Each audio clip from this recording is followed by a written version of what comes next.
Hello everyone, and welcome to this Songwriting for Beginners course.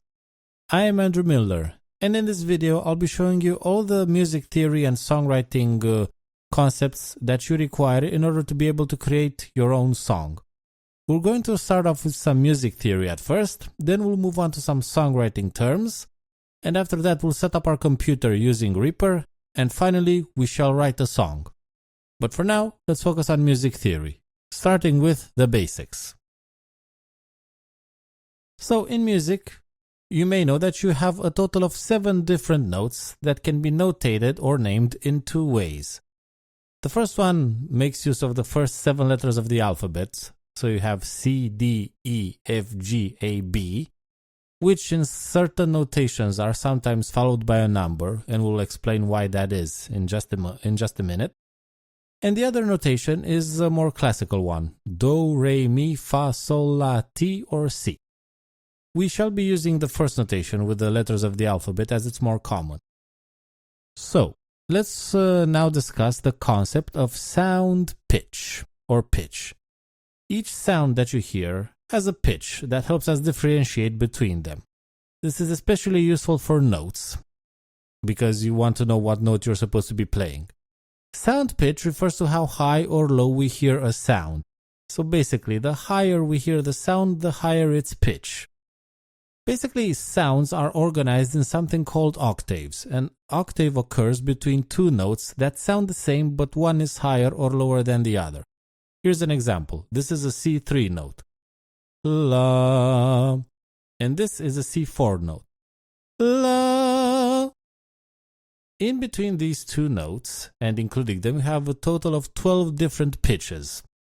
They are C, C sharp, D, D sharp, E, F, F sharp, G, G sharp, A sharp, and B, and finally C again. The number that you sometimes find after the note name refers to the octave that the note is a part of. C4 is basically the middle note of a keyboard, so you may find it referenced a lot in music theory. But anyway, that's all you need to know about sound pitch. The higher the sound, the higher you hear the sound, the higher its pitch, basically, and the higher the octave. Cool. Let's move on to the next important concept, which are tones and semitones. The easiest way in which you can describe a semitone is the difference between 2 consecutive pitches. The more technical definition is the smallest measuring unit or interval used in classical Western music. We shall be using the other one, the difference between 2 consecutive pitches. A tone, or full step, or step, basically comprises of 2 semitones. Now, semitones or half steps are best visualized rather than explained, so let's see exactly what I mean. So let's take a look at this fancy keyboard here. A semitone is basically the difference between 2 consecutive pitches, right? So on your keyboard, 2 consecutive pitches refers to this note and this note here. This is a C note, this is a C sharp note. Another semitone difference is here between E and F, and also here between B and C. A tone, of course, comprises of 2 semitones. So if you start here, you go 1 semitone up here and then another here. So this is a full step. Similarly, on your guitar, you can best describe a semitone as the difference between 2 consecutive frets. So if you were to play a note here, which is usually an F if your guitar is tuned in a standard tuning. So this, on the first fret here, on the thin E string, you have an F note. And if you go up here, there's going to be an F sharp note. So yeah, that's basically the difference. That's basically a semitone on your guitar. Cool. These will prove very useful when we discuss music intervals and such. Another important aspect to understand, which we already mentioned earlier, refers to accidentals. These are music symbols that alter a note's pitch by 1 semitone and sometimes even 1 tone. The most common ones are the sharp and the flat. A sharp raises the pitch of a note by a semitone, while a flat lowers it by a semitone. So whenever you hear F sharp, you need to think of an F, but then a semitone higher. That's all there is to it. You also have double sharp and double flats, but they are out of scope for this course, so don't focus on them too much for now. Cool. let's move on to the next concept, which is music intervals. A music interval is the difference in pitch between two notes, and it can be either a simple interval or a compound one. Simple music intervals refer to intervals between notes that are located inside the same octave, while compound music intervals usually span two octaves and are obtained by basically gluing together two simple intervals. There is like 8 different simple music intervals, and we shall discuss them right now.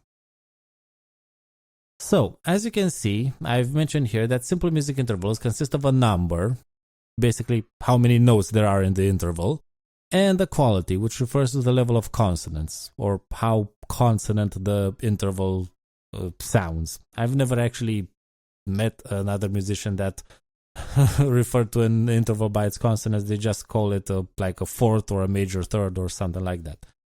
Speaking of fourths and major thirds and such, let's take a look at the list of simple music intervals. So the first one is called the prime, and refers to the difference between a note and itself, so C and C. A second refers to, basically, it's a music interval that consists of 2 notes, basically.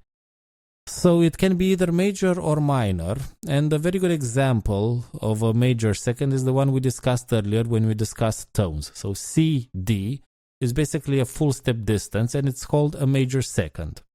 A minor second would be C to D flat, basically. Cool. Thirds function in a similar manner, only you have 3 notes between the... So, I think it's important to understand here, because I've heard it in my brain as I was saying, what we refer to when we say how many notes there are in the interval. So basically, an interval starts on a note and ends on another. When it comes to the prime music interval, it starts and ends on the same note. For a second, it starts on a note and it ends on a second note that is a step or a half step higher than the first one. So there are 2 notes, including the start and the end note. When it comes to a third, it consists of 3 notes: the start note, the end note, and basically the middle note that's in between them.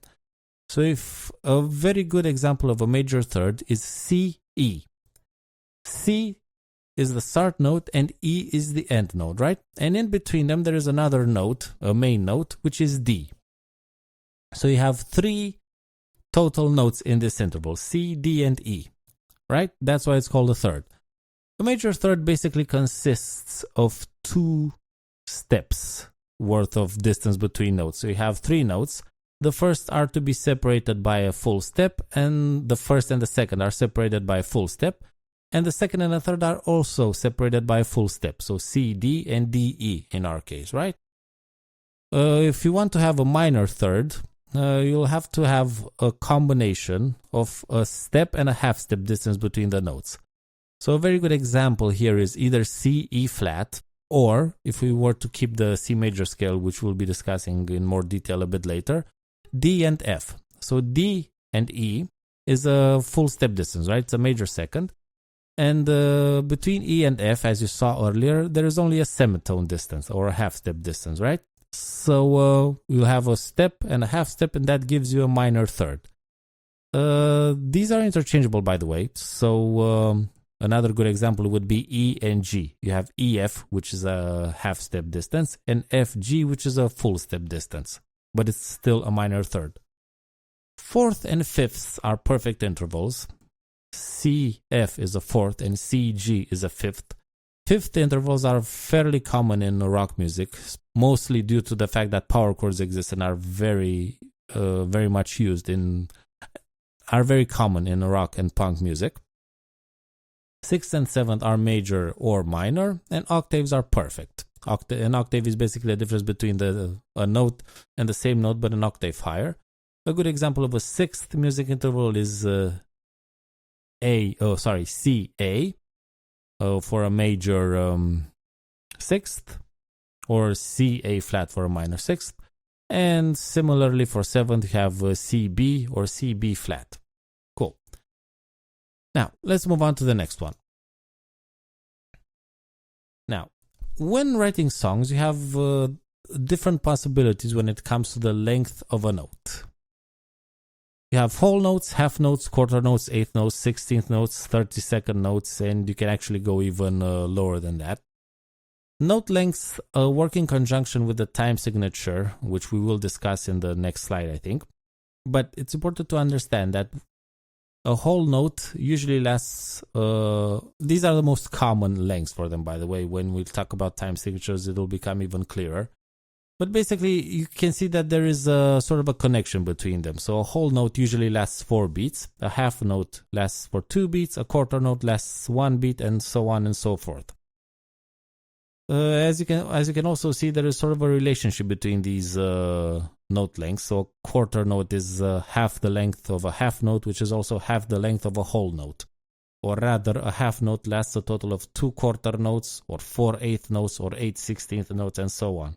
And a whole note lasts a total of 2 half notes, 4 quarter notes, 8 eighth notes, and so on and so forth.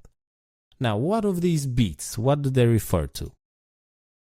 Well, these beats don't refer to the ones you find at BeatStars, but rather they are used when defining a time signature. A time signature defines how many beats there are in a bar or measure of a song. A bar or measure is basically a section of a song. As you can see, you have 2 numbers. The number on top is the number of beats allowed in a measure, and the number on the bottom is the note length that constitutes a beat. The most common example is 4/4, or 4 quarter notes, if you will. What that means is that in each measure of your song, you can have a total of 4 quarter notes, or 4 quarter notes worth of note lengths, basically. So each bar you have can contain a combination of the following: a single whole note, multiple half notes, multiple quarter notes, and so on. Since a whole note lasts 4 beats, you can't have any other note length in a bar that contains a whole note, right? That's obvious. However, if your bar starts with a half note, you still have 2 beats that you can fill. You can either leave it empty, so something called a rest, where a resting period where no notes are played, or you can use any combination of quarter notes, eighth notes, and so on to fill out the remaining notes. This will become even more clear when we actually write the song, so don't worry about it. Also, feel free to pause the video as much as you want. Write down everything so you can revisit it when we write the song. Trust me, I know the music theory part might be a bit boring and tedious, but it will become very, very clear when we actually write the song. So if things seem confusing, don't worry about it. They will become clear. I promise you that. Now, another important aspect to discuss about songs is the tempo, which refers to the speed at which a piece of music is meant to be played. In most cases, you'll see it referred to in something called beats per minute, which is exactly what it says it is. That speed, measured in beats per minute, refers to how many beats can be played during a minute. The easiest way to understand this is if you have a song written at 60 BPM in 4/4, so 4 quarter notes, because that would mean that each quarter note would last a total of 1 second, because you have 60 beats in 1 minute, right? And since 1 beat of your song constitutes a quarter note, basically, in order to have like 60 beats in 1 minute, that would mean that you would have to have 60 quarter notes or equivalent in 1 minute. So if you actually do manage to have 60 quarter notes in that minute, each quarter note would last 1 second. You don't need to worry about this too much, because there are metronomes in which you can basically input what tempo you want, and it will allow you to play to that beat, and you'll just have to synchronize yourself to that. So don't fuss too much about it. Cool. Let's move on. Cool. Now, the next concept which we need to discuss is scales, or a musical scale. What is a musical scale, you ask? Well, a music scale is an ordered set of notes that are located in the same octave. The most common ones are major and minor scales, which come with their very own formulas. Major scales have the formula that you see on your screen: whole, whole, half, whole, whole, whole, half. What that formula tells you is the difference between consecutive notes. So I said this is an ordered set of notes, right? So you either go in an ascending manner or a descending manner, usually an ascending one, which is also how the formula is presented. So if you were to start on a C note, let's try to form the C major scale based on this formula here. So if you were to start on the C note, right? You have here the first difference between those. So the difference between the first note, which is C, and the second one, which is a whole step, right? That means that we'd have to go 2 semitones up. So we go C, C sharp, D, right? So the first 2 notes of the scale are C and D. Next up, we also have another whole step, which is we go from D to D sharp and then finally to E, right? So D, E, which is also a whole step. So we have C, D, E so far. Then we have a half step. We know from earlier that E and F are separated by a half step, so the next note would be F. Then from F we go a whole step up to G, then a whole step up to A, then another whole step up to B, and finally a half step up to C. As you can see, major scales have 7 different notes and 8 notes in total, basically because we end on the same note that we started on. Cool. Minor scales function in a similar fashion, but the formula is a bit different. So let's start with the A minor scale, as it's very common and very easy to understand because there are no sharps in it, much like the C major scale. So if we were to start on A and go a full step up, that would lead us to B. So we have A, B. Then from B to C, we know this is only a half step, so we have A, B, C. See where this is going? And then we have to move a whole step up to D, a whole step up to E, then a half step up to F, then a full step up to G, and finally another full step up to A. So yes, the A minor scale literally is A, B, C, D, E, F, G, and A again. Everything clear? If not, feel free to ask any questions below and I shall answer them. Let's move on. Chords. Chords are very, very common in basically any song that you hear, be it played on a synthesizer or on a piano or on a guitar. You can't really escape these bad boys. So let's discuss them. A chord is basically a group of at least 3 notes that are played at the same time. The most common ones, or rather the easiest ones and the first ones that you need to understand, are major, minor, augmented, and diminished chords. And here's how they work. As I said, the easiest way to play any chord is to play 3 notes at the same time. So for major chords, these 3 notes are separated by a major third and a minor third respectively. What that means is that if you want to play a C major chord, we would start on the C note, right? If we were to go a major third up, that would lead us to the E note. And from E, if we were to go another minor third up, we would end up at G. So basically, a C major chord consists of the C, E, and G notes. Similarly, for minor chords, as you can see, the only difference is that the intervals are flipped, basically. So we have a minor third followed by a major third. If we were to start on C again, a minor third up would be E flat, and a major third from E flat would lead us again to the G note. So it's C, E flat, G. Augmented chords consist of 2 major thirds stacked one on top of the other. So basically a C augmented chord would be C, E, G sharp. And similarly, diminished chords consist of 2 minor thirds stacked up one on top of the other. So that would lead us to a C, E flat, G flat as the notes that are part of the C diminished chord. And if you were to combine the concepts of chords and scales, we would learn that major scales have the following chords. So let's start off. As I've said earlier, major scales have 7 different notes, right? We have, if we were to revisit the C major scale, it's C, D, E, F, G, A, and B, right? These are the 7 different notes.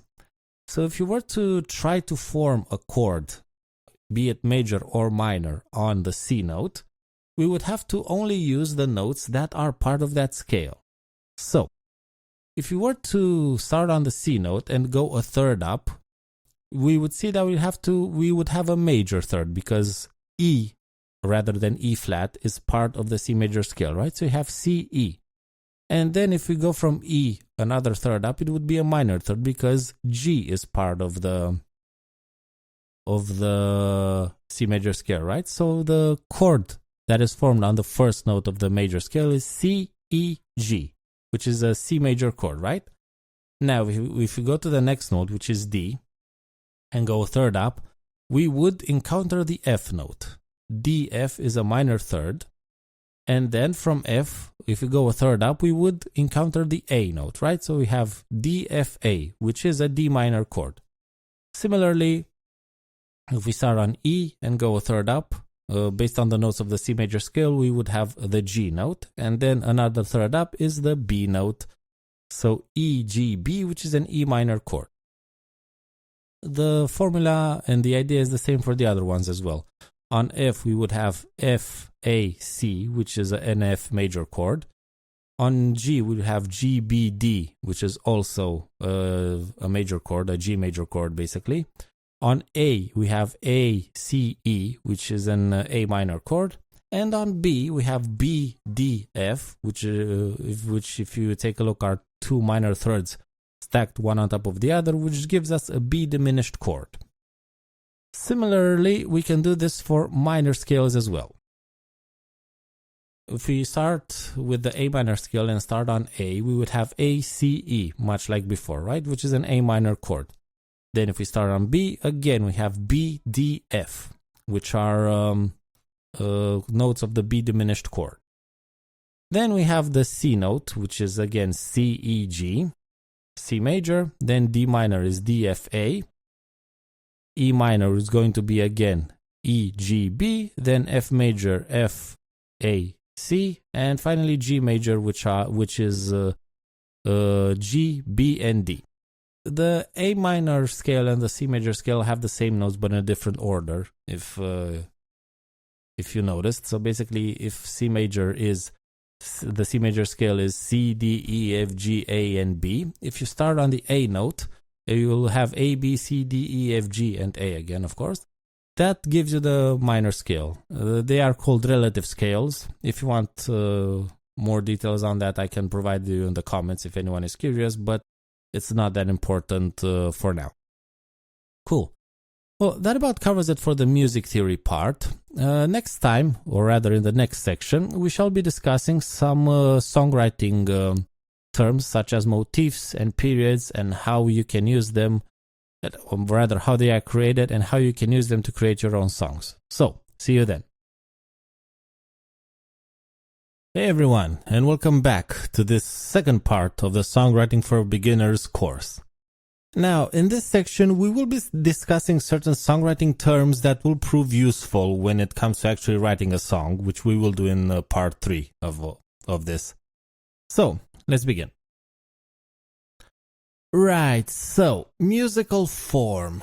This is a term that refers to the structure of a song.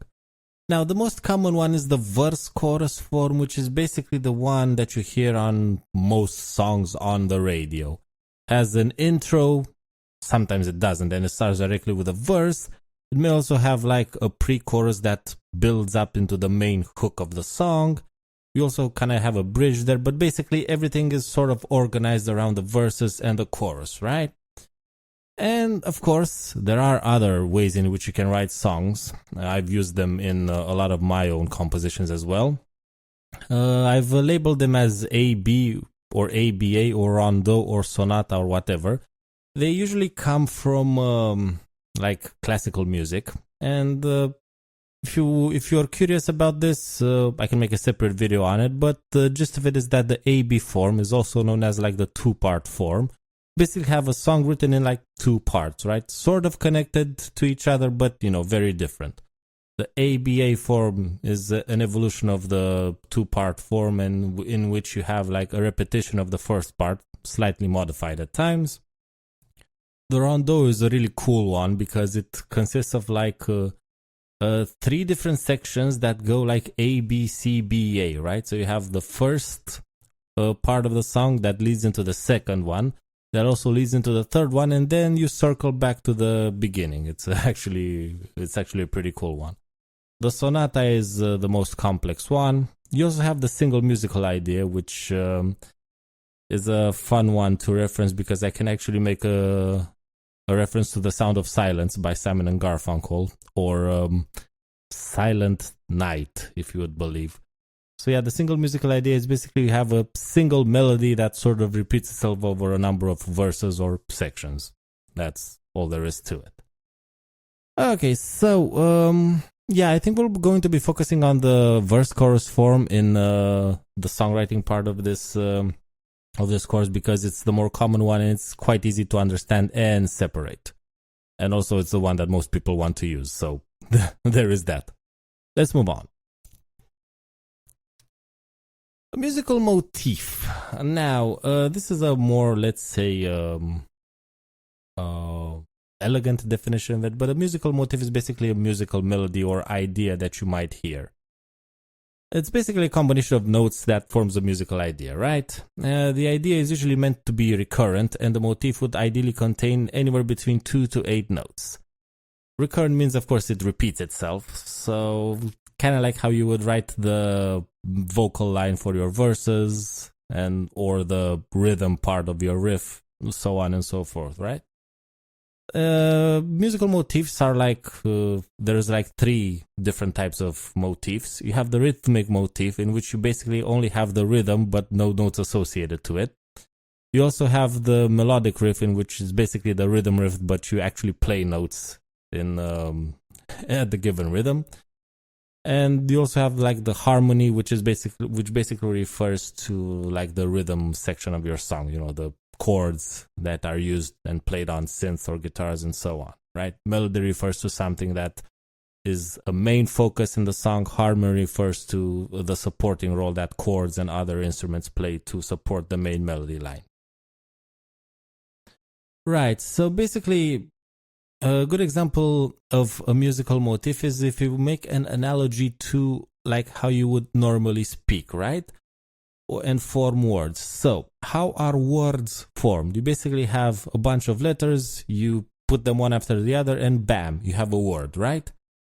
And when you put more words one after the other, you get a sentence. Well, musical motifs and stuff like phrases and things we will discuss shortly function in a similar manner. So what do you need in order to form a motif or a musical idea? You need notes. So notes are the equivalent of letters, right? And if you put basically 2 to 8 notes together, ideally you would get a musical idea or a musical motif or something akin or similar to a word, right? Makes sense so far? And if you put a bunch of motifs together, you get the following. You get musical phrases, which are, of course, a combination of multiple musical motifs. A phrase usually lasts about 4 measures, ideally. Ideally and commonly. And also, ideally, you should have like 2 or 3 motifs that you can combine to create the phrase. And these phrases, which are akin to sentences, as I've said, are of 3 different types. Those that suggest continuity. What that means is that when the listener hears that, it sort of allows him to anticipate that more is coming, right? This is usually obtained by playing fast-paced notes. So if your general motif consists of quarter notes, right? In order to like invoke this sense of continuity, you would play faster notes like 8th notes or 16th notes, right? A pretty common way to create the idea of continuity. The next type of phrase is called a temporary rest phrase. This is very easy to understand. You just stop playing notes, basically, at the end of your phrase, right? So you like basically end on the first beat of the 4th measure, so to speak. And by end, I mean end right there. Don't let it fade out. Just like doom, like that, right? That's how you create a temporary rest or a temporary break in your song. And if you're writing for sync music, apparently music supervisors love that, so make sure to incorporate it in your songs. I'm guilty of not doing that, and I have to like sort of revise my songwriting a bit in this regard as well. And finally, yes, I crack myself up with these puns as well. The final type of phrase is like the finality phrase, which suggests that that current section of the song is now over. This is obtained by playing a full-on whole note on the last measure of your phrase, but not stopping it after the first beat. You just allow it to play up until the end of the measure, right? Sort of a slight difference between temporary rest and finality. Cool. So, you know how in speaking terms, when you combine a bunch of phrases together, you get something else, something more complex? Or rather, when you don't combine phrases, when you combine sentences, right? When you combine two sentences, you get a phrase, right? Well, in music, when you combine two phrases, you get either a period or a music group. So periods, or a music period, consists of two phrases that are in something called an antecedent-consequent relationship. I know, big words for something simple, but let's figure out what that means. So an antecedent phrase is a phrase that is either a continuation or break phase from before, right? So it suggests that more is coming. Both continuation and break phrases suggest that more is coming to the listener, right?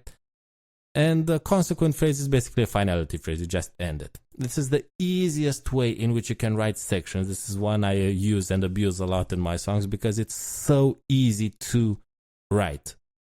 What I mean by that. So let's say you have a rhythmic, not a goat, but a motif that goes like this. You have a rhythmic motif that goes quarter, quarter, eighth, eighth, eighth, eighth, right? So you have a 4/4 time signature. Basically, how I approach this, and it's going to be even more obvious when I actually write the song, is that I'll have two motifs, right? In order to create an antecedent phrase, a continuation or break phrase. So the first motif would be like, as I said, you have 2 quarter notes followed by 4 eighth notes, right?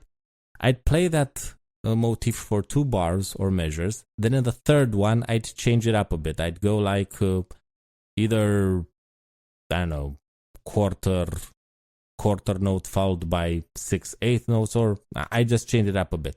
And then finally in the fourth bar, I just switch the main motif to either something that invokes continuation or break. So basically I just play a single bar, a single beat rather than a bar, a single beat on that bar to add, to leave the rest of it empty to have a break in my song.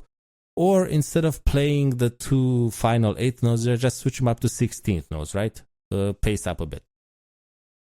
And of course, in the second part, I just end on either on 2 half notes or 1 whole note for the finality phrase. This is again very, very easy to incorporate in your songs, and I'm going to be showing you examples in the songwriting section of this course. So that's all about musical periods. Let's talk about phrase groups.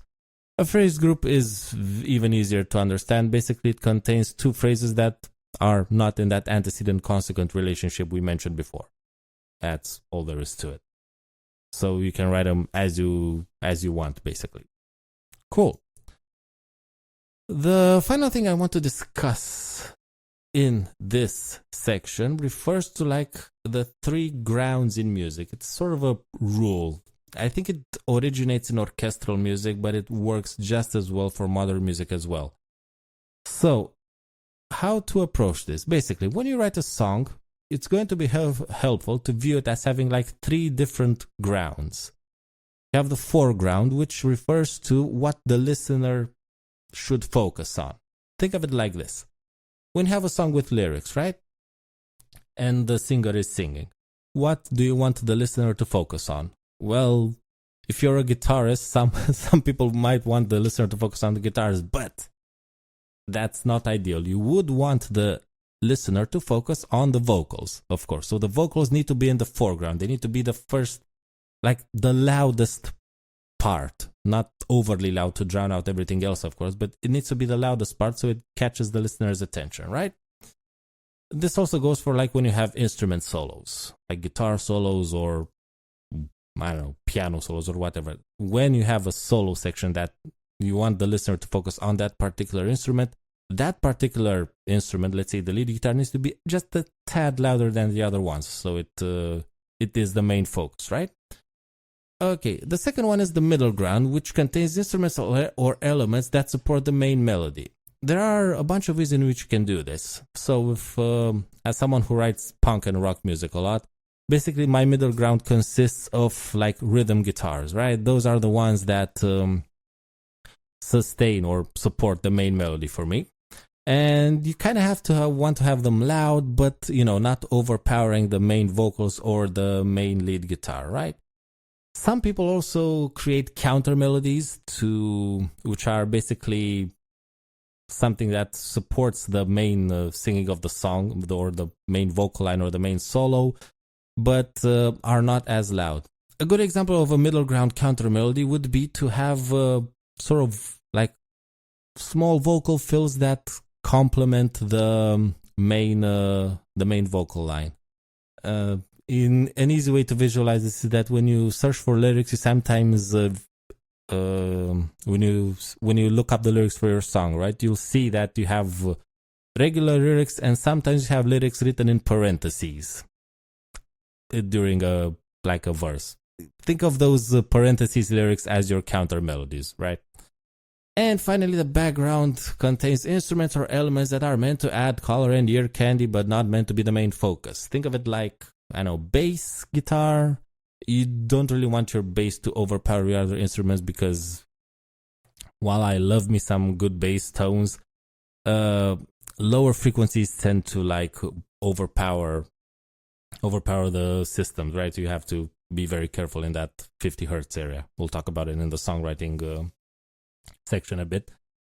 And also ear candy, like random instrument fills that you might hear during certain sections that sort of add color, add texture to the song, but are not the main focus, right? A good example that I like to use is some lovely drone notes I sort of play during certain sections that are meant to catch the listener's attention, but just for a little bit.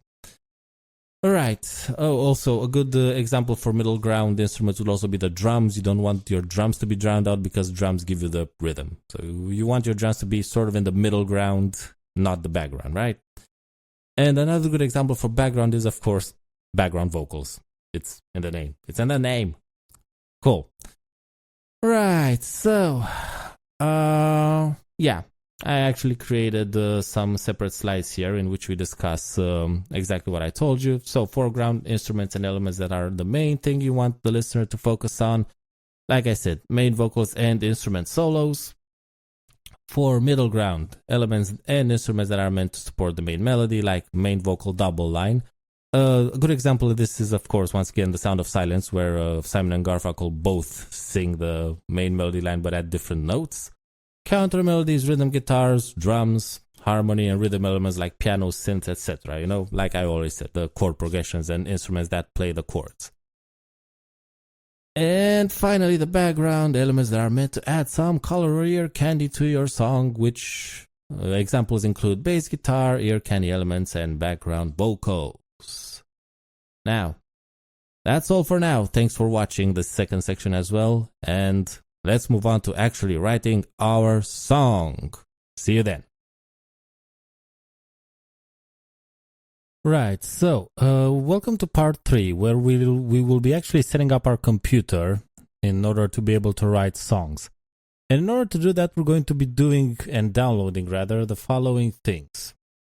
So I'll be using Reaper throughout this course. If you already have a DAW that you're comfortable with, go with that. So long as it supports MIDI, it should work just fine. If not, go ahead and download Reaper. All the links will be in the description below, by the way. And after Reaper, we shall be downloading a very cool VST, a virtual instrument called Vital, a synthesizer, a sound pack for Vital, some drum samples, and a thing called Blue Arp, which we'll be using to create an arpeggiator in the following sections. So, the order of things that we'll be doing from now on is the following. We're going to configure Reaper and Vital, two important things that we will be using throughout this songwriting demo. Then we shall discuss the key of the song. And after that, I'll be copy and pasting basically some videos I made on creating a drum sampler and actually writing a song. So let's go with that. First up, let's configure Reaper and Vital. So once you open Reaper, I want you to go to Options and go to Themes here and go to Theme Adjuster. Now, I don't really care about all of these too much, but what I want you to make sure looks the same as you see on your screen now is the routing. I want the routing to be visible at all times, and also the pan and the width. Make sure that it's not hidden in any scenario, right? That's all there is to it. Okay, and the second thing is, let's try to configure Vital. I don't remember if I put this in the video I'm about to show you. That's why I want to show you right now. So let's go here to Insert New Track, go to the FX button, and if you want, you can go to all plugins. I already have them organized in my favorites folder. Go and search for Vital once you've installed it, right? Double click on it for it to be added. And what I want you to do is to go here. If I remember correctly, the sound pack for Vital that you're going to download is in the form of a bank, not the one that holds money, sadly. But what I want you to do is go here to import bank, search for whatever you downloaded the file, and open it. It should be a .vital bank file, right? And once you go for that, you can click open, and it should import all the presets we need. In order to make sure we do that, go and go to the init preset here to see all the sounds you have available, or the sound packs you have rather available for Vital. Go and order by author, and you should see a bunch of stuff by someone named Lukas Lund here. If you've successfully managed to import it, you should be able to see everything here, because we shall be using this throughout the songwriting section, which comes up soon. Now, the song will be written in the key of D major, so that means that if we were to apply the formula as we discussed before, it would give us the following notes for the D major scale. We would have D, E, F sharp, G, A, B, C sharp, and D. And as for chords, we would have D major, E minor, F sharp minor, G major, A major, B minor, and C sharp diminished. That's all there is to it. We shall be actually writing a song step by step, showing you the process. Before that, we shall do what is known as creating a drum sampler in Reaper, in which we shall be using the samples we downloaded and assigning them to notes on our keyboard in order to actually be able to play them back. So, see you then. In this video, I'll be showing you how to create a drum machine in Reaper. So, let's get started. The first thing we want to do is create a track. You can either go here to insert new track, or in my case, I'll just use Ctrl+T as a shortcut. Some of you may be wondering why you want a drum machine in Reaper though, so let's go through this a bit. Basically, a drum machine allows you to play drum samples using MIDI notes, so as to avoid having to copy and paste them all over the track. Like I said, the first thing we need to do is add a track here. It's empty, nothing to it. Then we go to the FX button here, and I already have them organized by favorites. We are looking for Resamplomatic 5000. You can usually find it here under the Cocos tab in Reaper. And you can search for it, they're alphabetically ordered. You should also see it somewhere. Oh, here it is, Resamplomatic 5000. This nifty plugin here allows you to load some audio samples and play them back using MIDI notes. I have a bunch of options here. For this particular example, the mode, we'll leave it at sample, since we will be using samples that don't rely on them having to change their pitch via MIDI notes. We'll get to that in another video. We're not going to touch the volume knobs here, we'll leave them like this. The note started note, then we'll edit once we load a sample. And I think everything else we'll just leave it at that, except here for obey note offs. You want this to be checked so that the sample stops playing once the MIDI note is over. I'll show you in just a minute. So let's actually add a sample here. I'm gonna go browse. I'm gonna be using I don't know how to pronounce this, the Aesthetic Vaporwave drums from BV Kerr. I'll leave a link in the description of this video for the free download. And the first thing I want to add here is a kick. You have like 20 different kicks. My favorite one is actually the 14 here, the kick 14 here. So we'll just select it and press open. And as you can see here, the kick sample has been loaded. Cool. Now, let's get back to the note start and note end parameters. If we leave them like this, you'll be able to play this note, play the sample back, using basically any note on your keyboard. Let me show you what I mean. So let's add a new item here. Go to, insert new MIDI item. I have a Control-Shift-N as a shortcut for this. And usually it works if you double click, but since I'm recording the audio in a separate project, I need to go to right click and open in built-in MIDI editor, which should open the piano roll here. Let's maximize this. So basically, if I play any note starting from C0 here, it's going to play the same kick sample.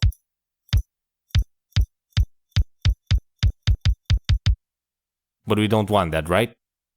So in order to fix this, we need to go back here and select a single note for both start and end. And end. Nice. Cool. So I usually start with a C3 note here, which means I need to start, I think, on the 36th note or the 48th note, if my math is correct. No, it's the 48th note. This is basically the key on the piano roll from earlier, which you want the note to be played on. And we also want note end to have the same value here. So now, if we go back here in piano roll, you will be able to see that not only can you only play the kick sample on a single note, it actually also writes it here. It's a bit hard to see because of the C sharp note. But anyways, if you go here, see, the kick sound is only played on the C3 note. Since we're talking about drum machines though, we kinda need more drums. So let's add some more. We're gonna add another instance of the Resamplematic 5000 here. And we're going to do the same thing, but this time around we're going to be importing a snare drum.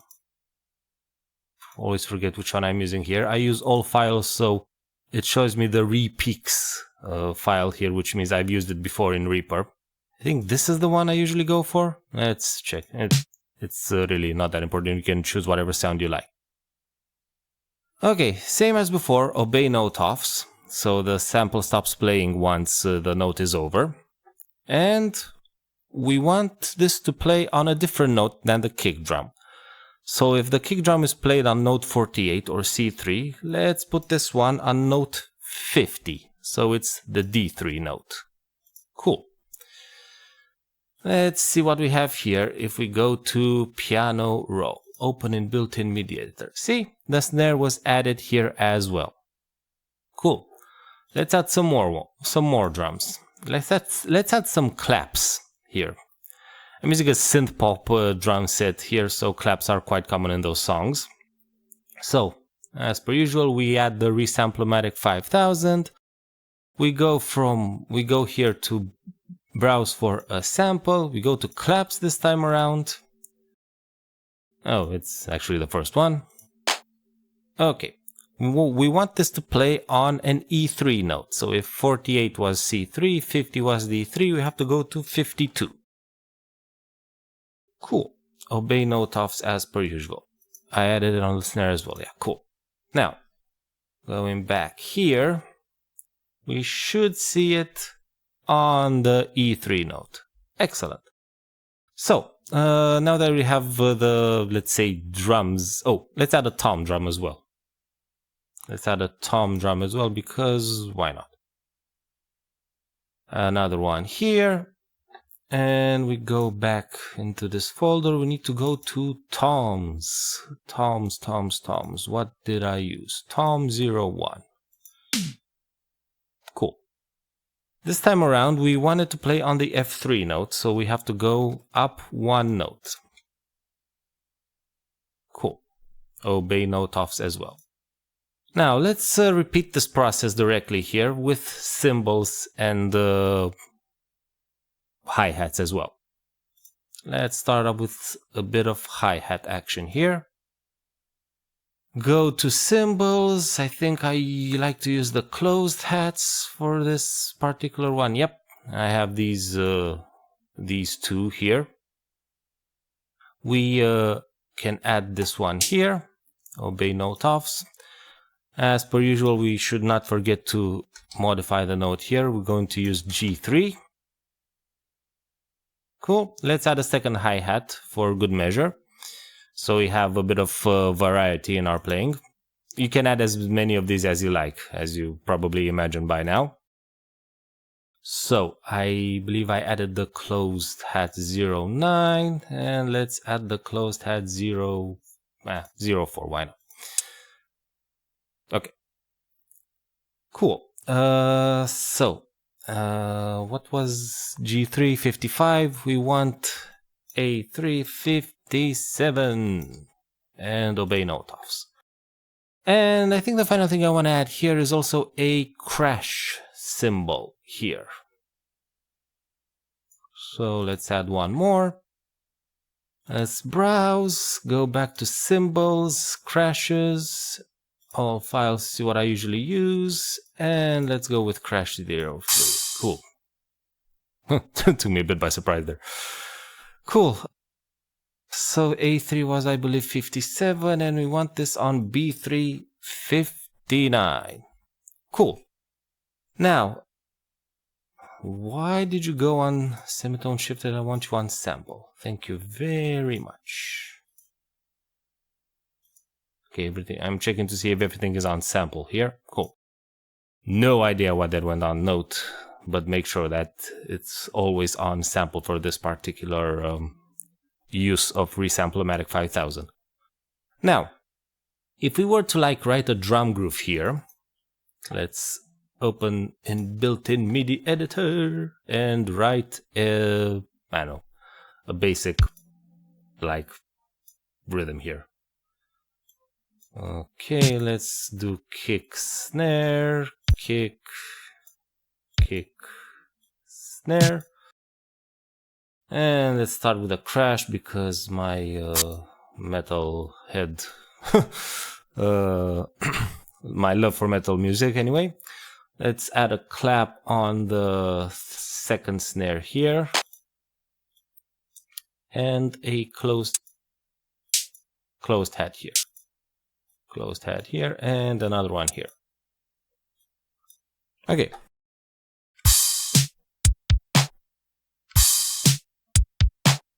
Cool. So as you can see, basically it's playing back all the samples that we have previously loaded.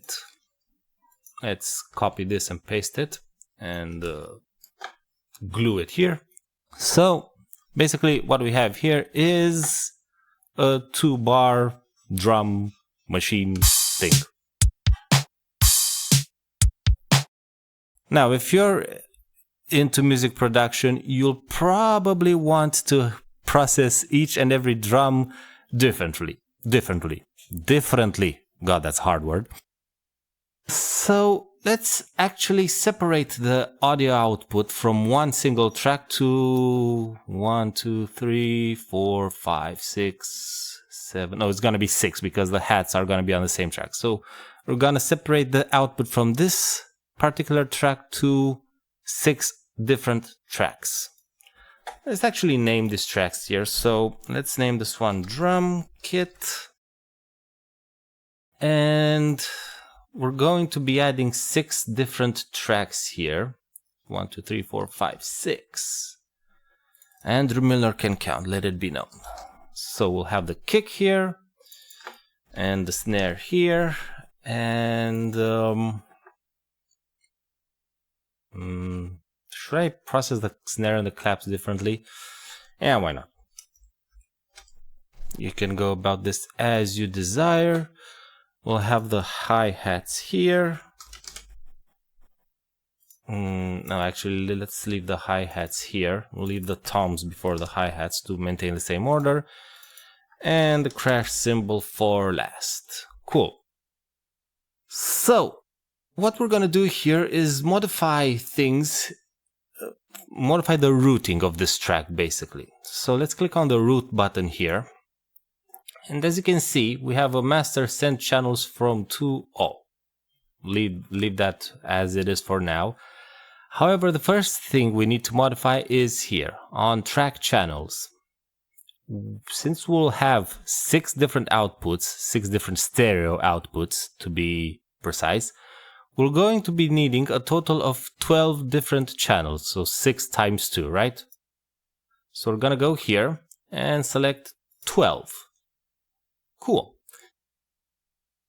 Now, the next thing we need to do here is go inside each of these different tracks and change their output channels. So we're gonna leave the kick here on track channel 1 and 2. See, I'm going to be using this 2 out button a lot in the following minutes. So we're gonna leave the kick on channels 1, 2, right? However, we want the snare to go on channels 3 and 4 and delete channels 1 and 2. For the clap, we're going to be going on channels 5 and 6. Toms will go on 7 and 8. Hats, we're going to be using the same output for 2 tracks, so 9, 10 here. And 9, 10 here as well. You can go about this in a different way should you desire, so don't worry about it. And finally, we have the crash cymbal here. We'll go and set it on track channel 11 and 12. Cool. Now, since all this is said and done, we can actually redirect the output from the drum kit track to each of these other tracks separately. To do that, we once again go to the root button here and see how you have this sends area here.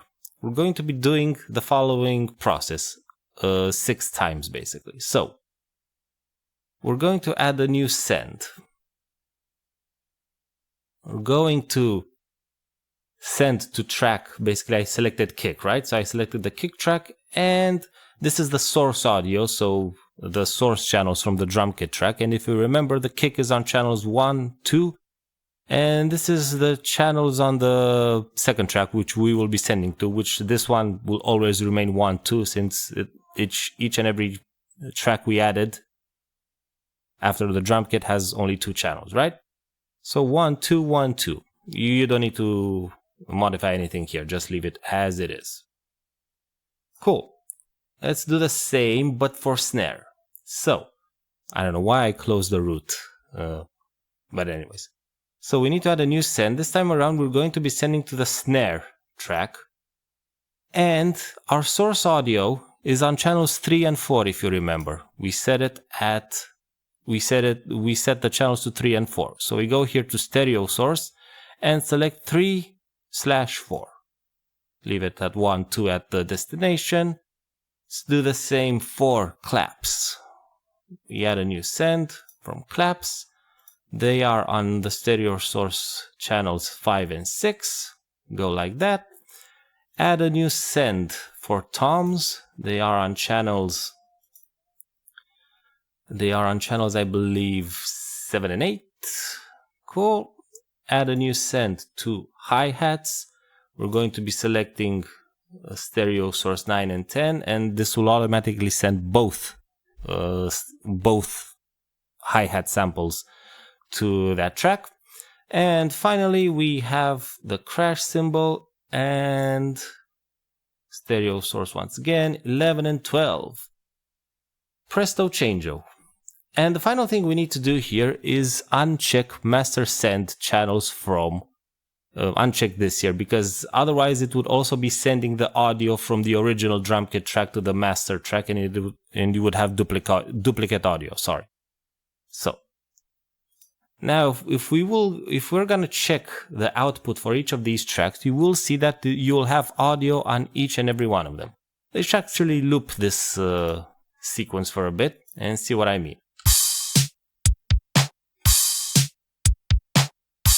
And if we were to like solo each track in place,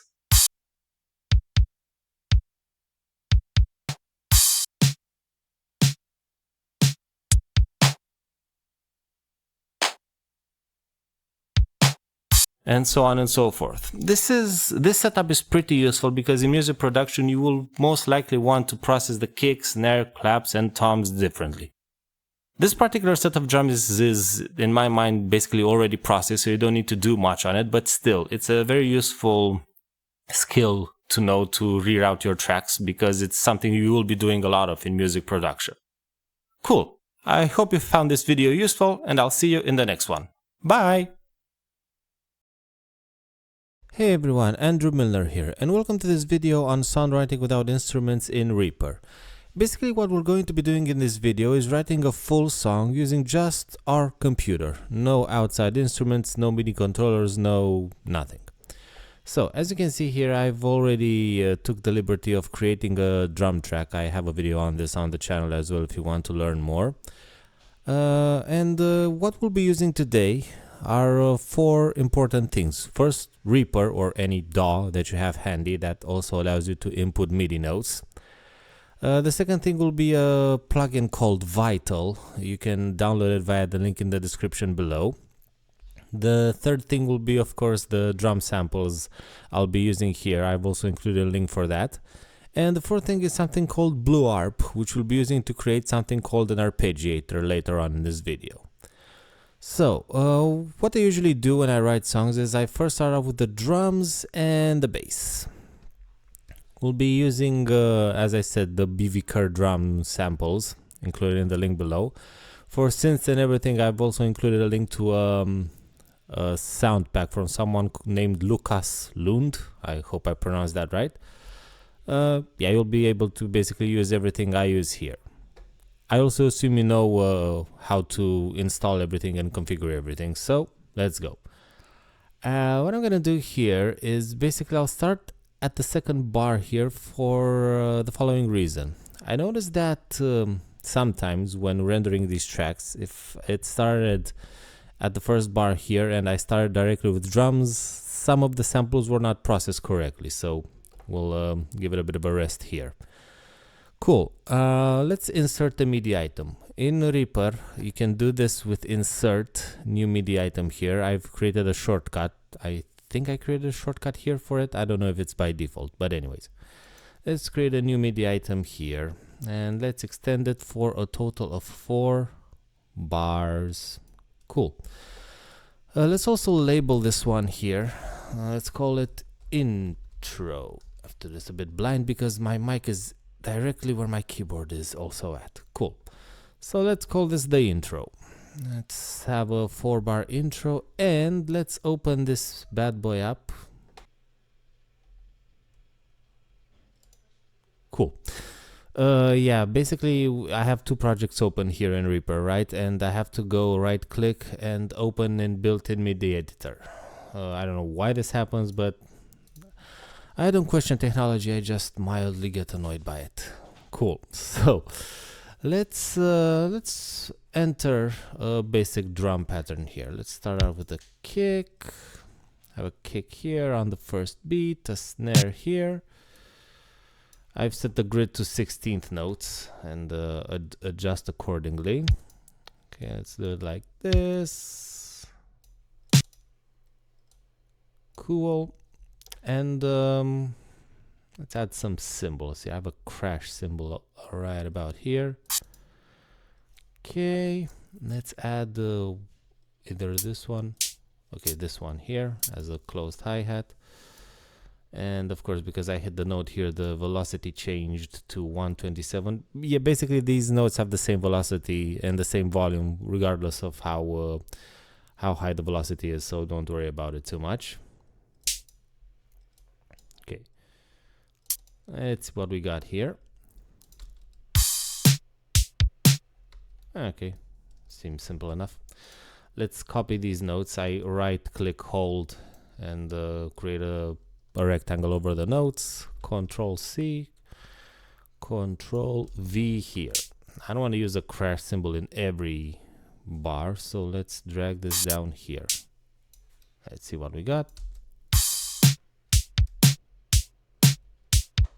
Cool. Let's copy these two here, and since we're gonna be moving into the verse, I want to create a sense of anticipation here. So let's create 4 snare notes, 4 16th notes, and also add some claps here, like so.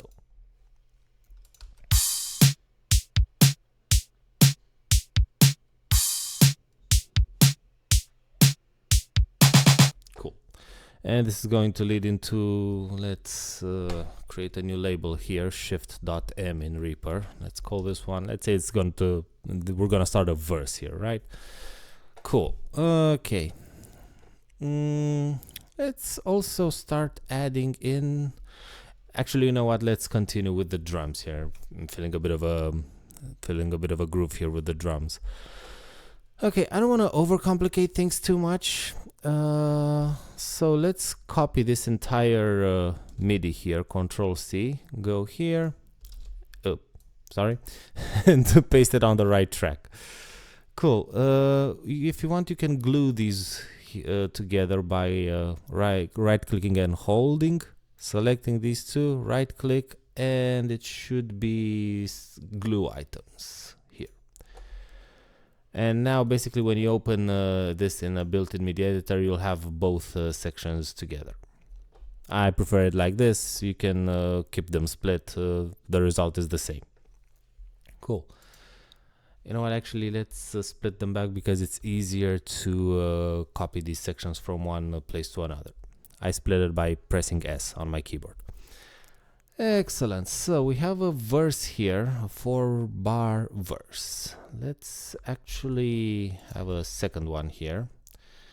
And I'm not sure I want the drums to be as identical here. So instead of snares here, and snares and claps, let's see if I can make some toms work. Let's see how that sounds for the first transition, basically. Oh, and also let's enter a label here. Come on, big boy. Cool. Let's see.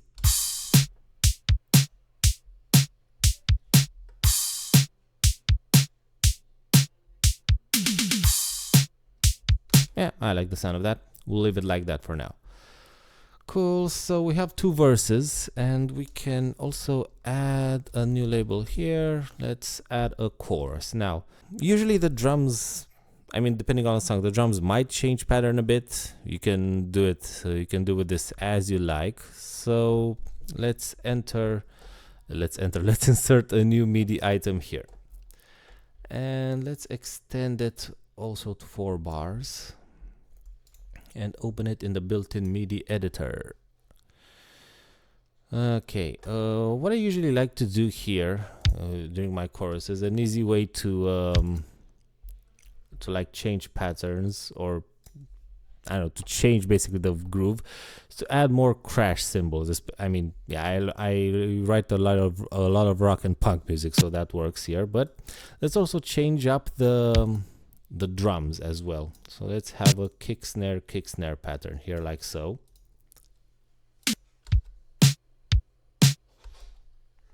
Okay, let's copy this all 4 bars here except for this one, and let's switch it up a bit here as well. We'll have snare and then 3 toms like this. Let's see, it's gonna be a bit dry without the cymbals first, but bear with me.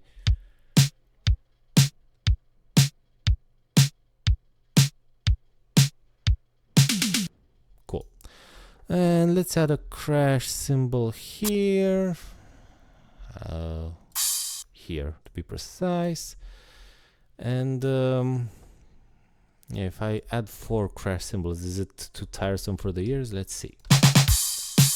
Yeah, it's kind of annoying because I have a single sample for crash cymbals. This actually works if you like load 2 different crash samples to alternate between sounds. But what I'm gonna do here is also add claps on snares. This is something I like to do when doing like pop songs like this one. And let's add a closed hat here. Oh, okay, this one. Okay, this one here. Come on, extend.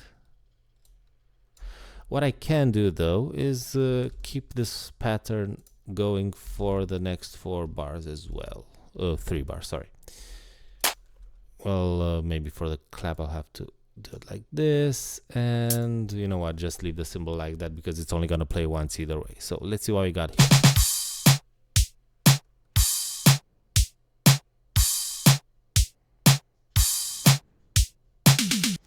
Not really a fan of the repeating crash cymbals.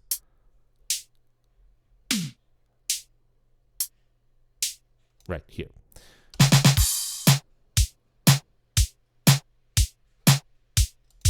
Okay, I can add a crash cymbal here, like in the verses.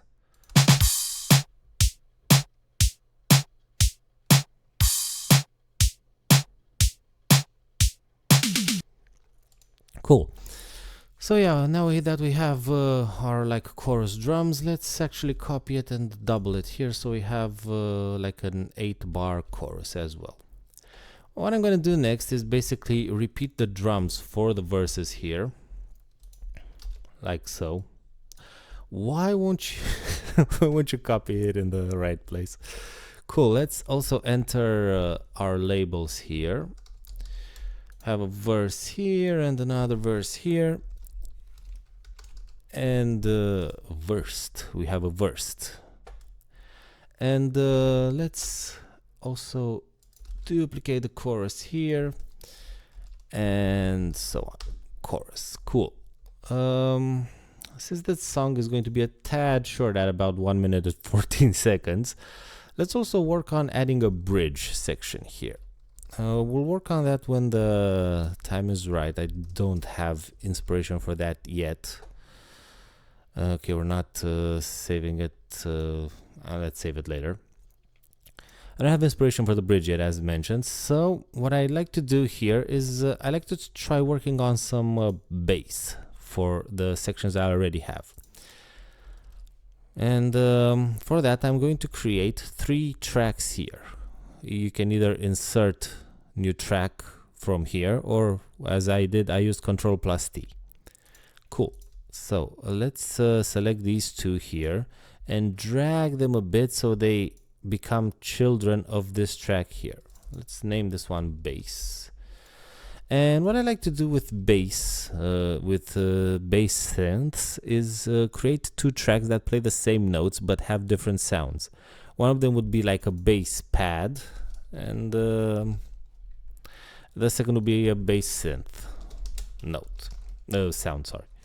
The reason I do this is because I like to imitate the sound of a regular bass. So let's actually add in vinyl. Sorry, not vinyl, Vital. And let's start searching for sounds. I usually like to group these by either by style or by author. You can see I have a bunch of sounds here as well. We'll get to that further down the line in a future video. But we're going to be searching for the Lucas Lund pack we downloaded. So let's try this one for bass. See what we have here.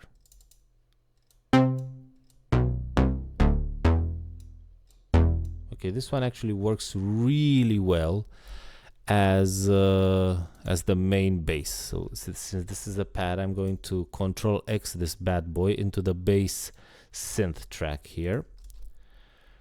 Okay, so this one works.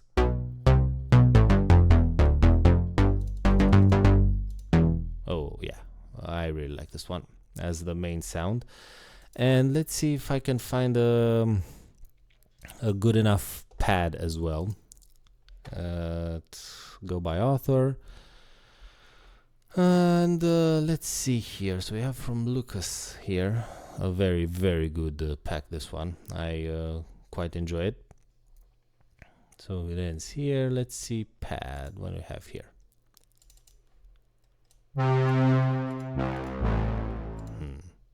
Okay, so these are regular pads.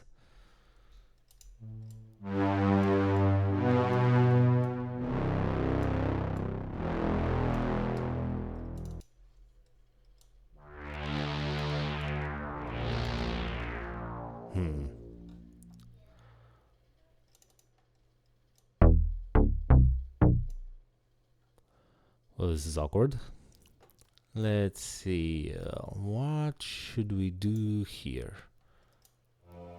Oh, perfect. Oh, yes. This one works really well for what I have in mind. Okay, maybe a bit of a big release, that one, or rather slow attack, but oh yeah, I see what we're going here. The envelope here is set to I think a full note. Nevertheless, we can work with this. So let's start adding some bass notes, but before that I want to select all these and give them a custom color, which is going to be an extremely bright one because I'm used to old Guitar Pro color codes or scheme, if you will. So let's start adding some notes. To be fair, I didn't really think of a chord progression for this one, so we're gonna have to do it on the fly. Not track, but MIDI item. Again in the wrong track, but no worries. In order to actually for your MIDI item to go in the right track, you need to make sure it's highlighted here. So that's the solution to this. That and paying attention, but don't tell anyone. So let's insert a new MIDI item and extend it all the way to the verse here. What do I feel like writing? What scale should I use? I'm not going to use C major because that's overdone. But let's go with, I don't know, D major, why not? So, okay, let's start with a good old-fashioned D note here. Okay, D, so the fifth would be A, but we're not doing that. Or should we? Do we dare? Nah, let's go G. Let's go G and then E and B. Let's go B, why not? So the chords would be for the synth part. We'll get to that in a minute. So for the synth part, that would be D major, G major, E minor, and B minor. Cool. Let's also copy these notes here. Actually, you know what? Just copy the entire MIDI and paste it here. Let's see what we have.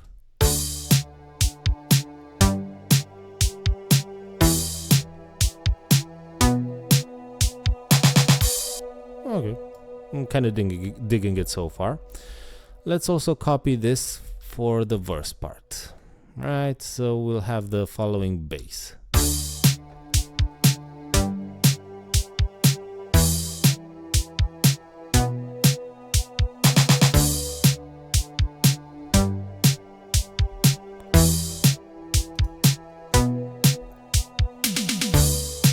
Cool.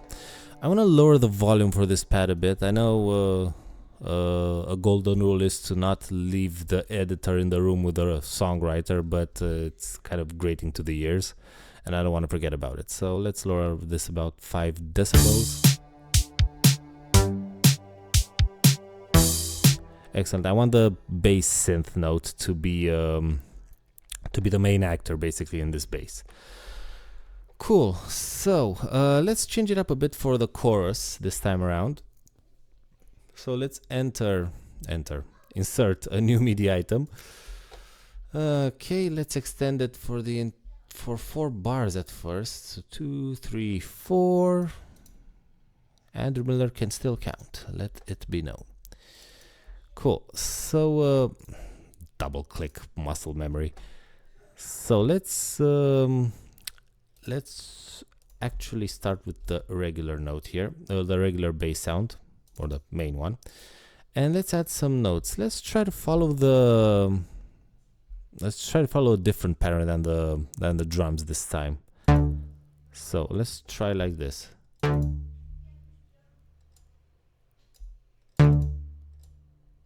Let's see how this sounds.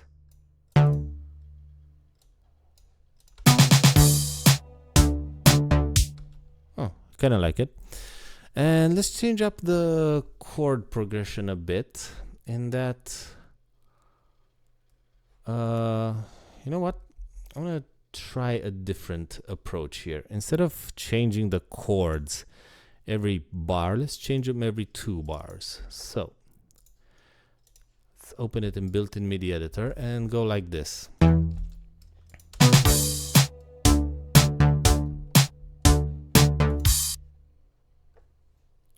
Okay, where do I want to go from here? You know what, let's tease this a bit without actually doing it. So let's go to A, like this.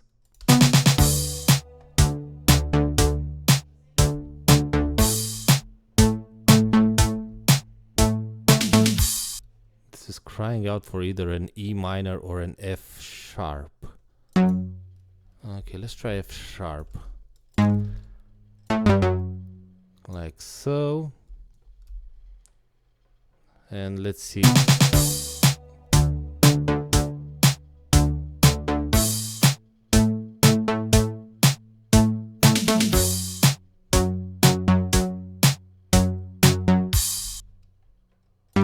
You know what? I'm gonna just end it on a G because subdominant chords are cool.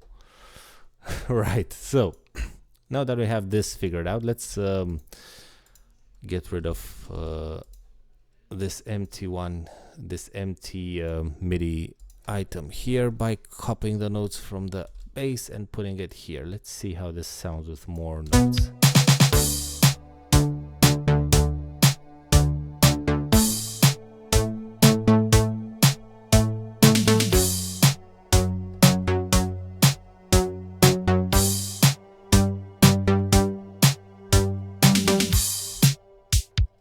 I'm gonna be honest, I'm quite liking it so far. It has energy, it kind of has everything we need. It also goes over 0 decibels, which kind of annoys me, so let's lower the volumes for the bass. Basically, if I lower the volume on like the parent track here, it lowers the volume of both at the same time. And also let's lower the volume of the drums just a wee bit here.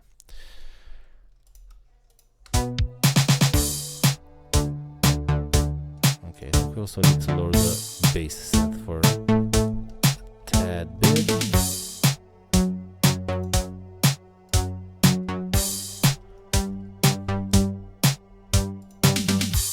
Nice. My muscle memory wants me to save this in like every edit, which we should actually do, but I don't know exactly where. But until we do that, let's copy these bass notes here and presto. Why are you so long? Oh, I know why. I copied too much. Excellent. So now that we have this done, we can actually start adding in some main synths. So we have the drums and the bass ready. So let's add some synths. What I usually do here is try to separate each section rather, in like separate folders, but I don't think we need to go that deep yet. So let's create a track called synths here, or yeah, not at all not at all generic. And let's create a child track called main synth. Now let's also create another one here called I don't know, fills, because we will want to add some fills. And let's create another one here called an arpeggiator, and we'll get to that once I figure out how to type. Cool. So let's start with the main synth. And before I do that, let's set these tracks to an even more extremely RGB heavy color, RGB rather. So red. Ha. I don't know how my eyes don't tire more from this, but anyways. So what I want this track to actually do is to start off only with the drums and bass. So let's see. So if it starts like this.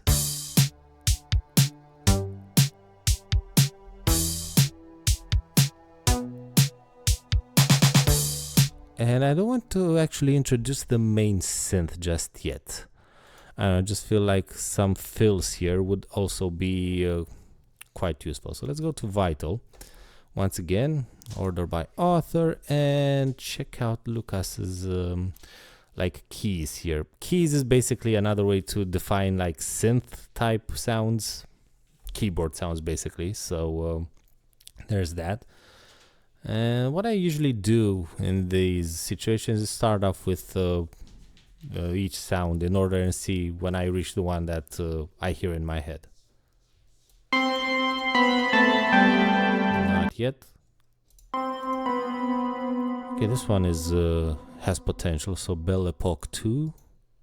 This one also has potential. This one actually might work for drone notes, but not as fills. Okay, we're getting into... This one might actually work as a main synth. So let's go back to Epoch 2 or 3. Oh yeah, definitely this one.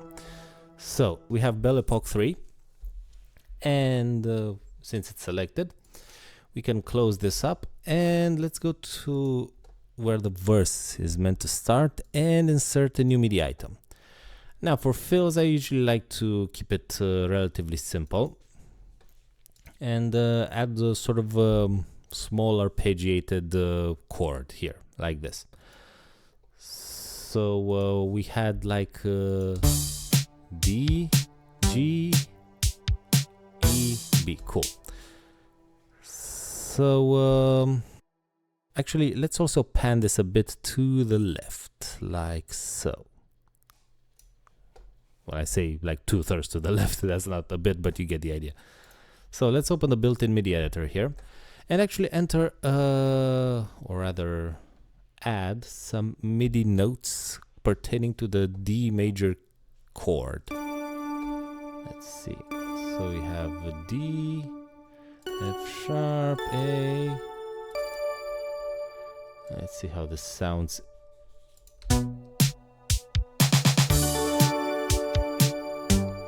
Okay, I kind of dig it. Let's copy these notes and raise them to G, because since the G major is, since G is also a major chord, it's the same difference between the notes.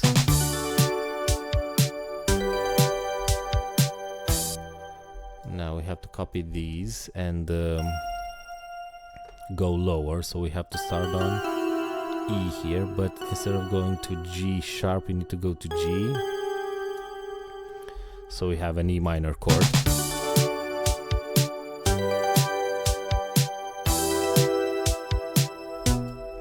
Same goes for B, and we have to take the E minor chord and drag it here. Start on B, right? Okay, I'm kind of digging it so far. Let's copy this one and paste it here. And I think I need to also add something for the second verse, so it catches the listener's attention. I don't know exactly how to name this track, so we have fills here, and I don't want to add the arpeggiator just yet. Questions. I don't have an answer for that, so I don't want to waste time. Let's go to the main synth that I want to come during the chorus. I want it to start during the chorus. So insert new MIDI item, and let's go here.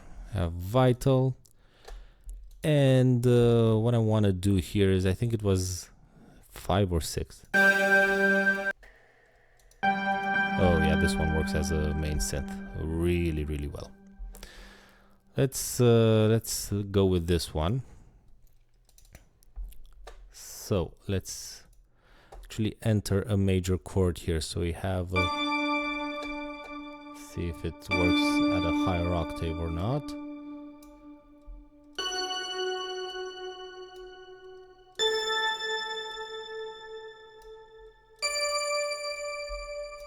Let's see. Okay, it sounds really good, but I really need to lower the volume of it. Let's see, -10, that should do it.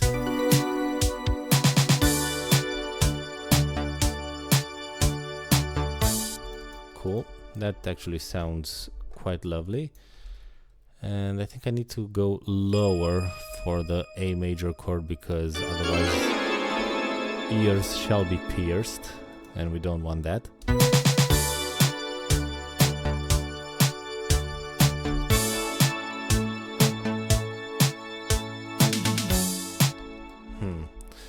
A bit torn for F major, F sharp minor rather. Let's see, maybe I can make this work.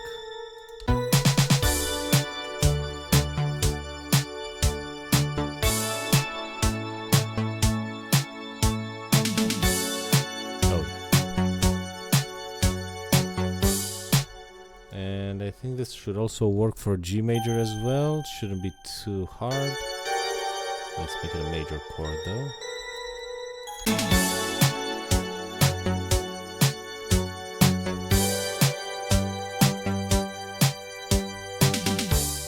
Could this actually work for the A major chord as well? So I selected these notes.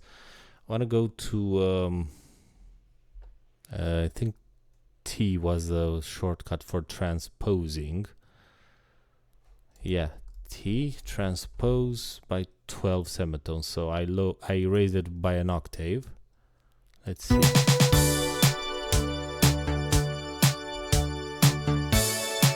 Oh, actually works really well. Yep, definitely leaving it like that. Cool. I copied this over the second chorus as well, and I want to copy these during the verse as well, so as to have them ready. Let's glue these items here.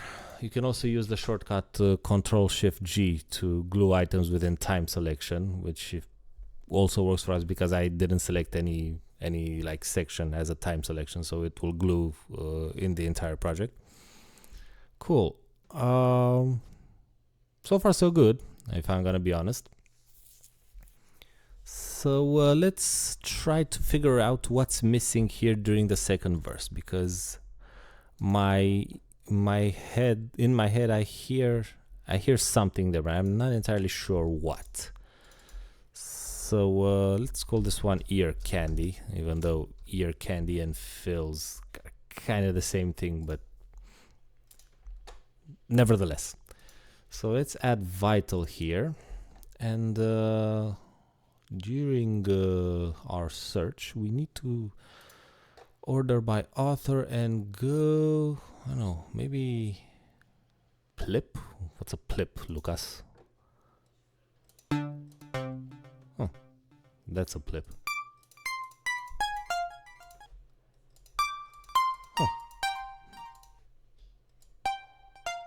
Oh, kind of like this one.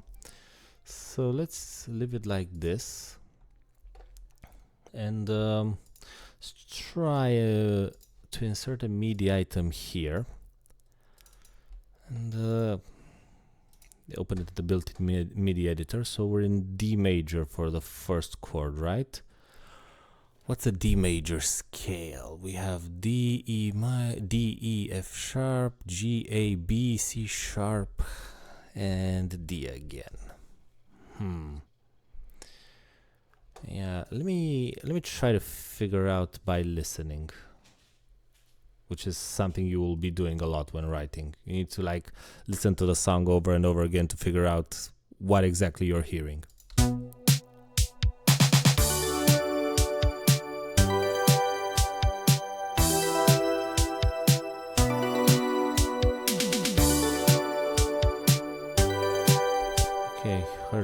something there in my head. Try to figure it out, and so it started on G.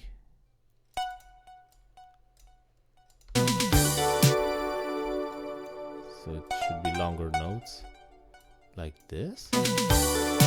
Yep, this is it.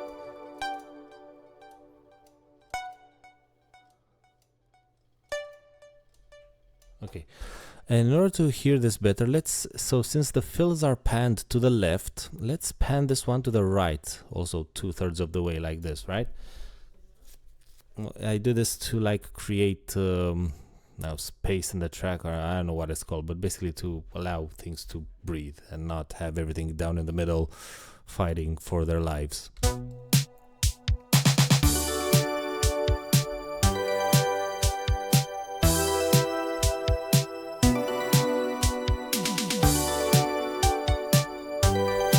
Works, and the beauty of this is that I can use this one with the same notes for the most part, and actually end it on a G note, and it'll work.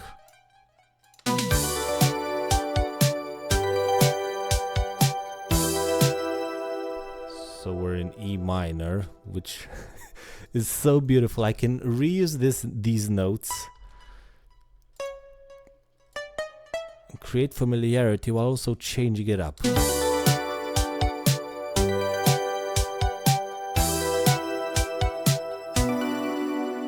now I finally have to change it for a bit. Let's see. So we're ending on a B minor chord here. And that means G is gonna sound a bit off because it's altering the chord, but not in the middle, to create like a sus2 or a sus4 chord. So we're gonna have to start on F sharp this time. So let's go F sharp E, and let's end like this: F sharp E and D, and on the third on the third above the root note of B, so D.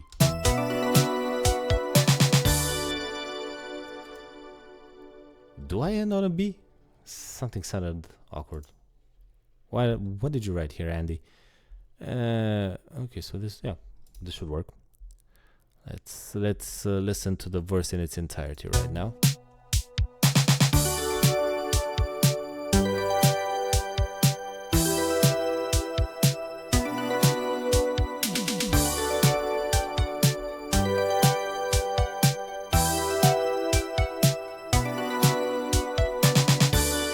Okay, that actually works out better than I had hoped for.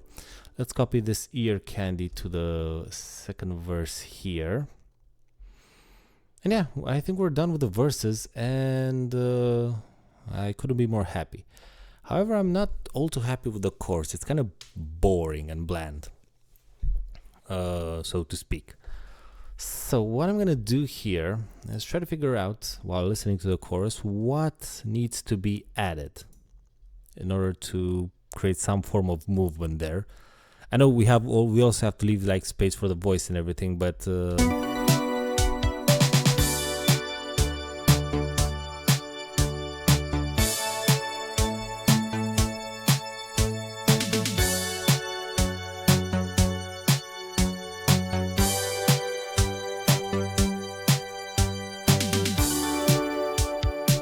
I know exactly what's gonna work here.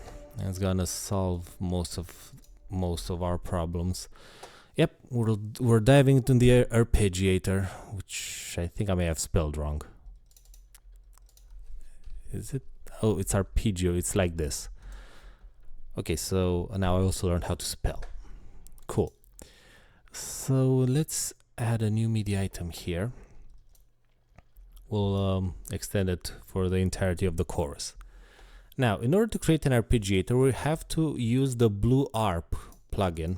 I may have mentioned it's the link is going to be in the description below anyway. And the most important thing you need to remember is that one, it's an instrument, so it's a VST3i, And the second is that it needs to be the first thing that goes into your signal chain. I'm gonna demonstrate how this sounds by adding a regular synth from Vital, of course. And we'll figure out the sound later, but I want to show you what an arpeggiator actually does. So let's go with this. Nope. Nope. Maybe. Kinda. Maybe a plip works better.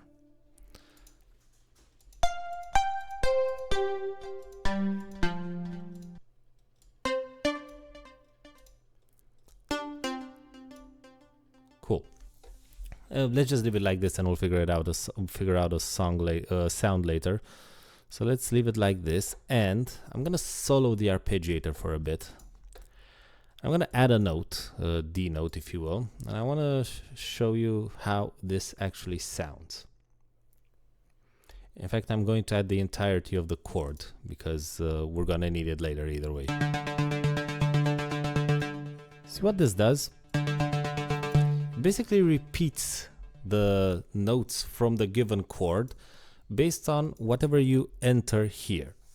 So we're going to be using a chord with a maximum amount of 5 notes, and see, because I scrolled here, it actually raises this one from K1 to K3. 1, 2, 3, 4, and 5 literally represent the index of the note from the chord. So if you have a 4-note chord like D, F sharp, A, D again, you'll have 4 notes: K1, K2, K3, and K4. K1 is D, K2 is F sharp, K3 is A, and K4 is D again.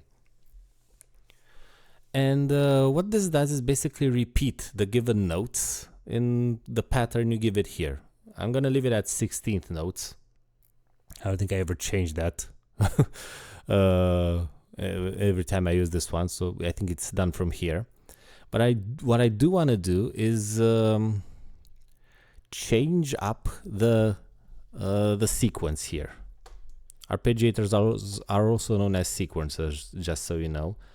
So what I want to do here is actually enter a chord.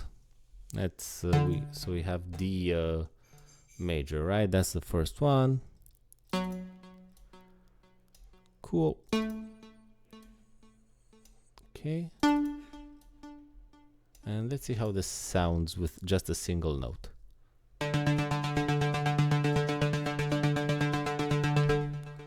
No, let's actually add all the remaining chords because we're gonna be using them anyway. Cool. It's F sharp minor and G major.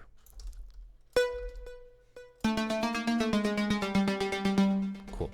Now let's figure out a sequence. So we have 16th notes, right? We have 16 different notes that are going to be played per each bar, as you can see here. So we have a lot of room to play. So let's go like this.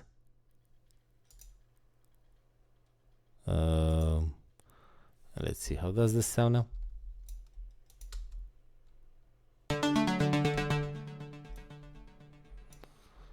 See how, because we changed this to K4, K3, and K2, it didn't just repeat the root note, which is D. It went to D, D, A, and F sharp.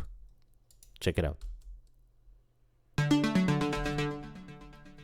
Right, so we want to figure out what we want to do here as well.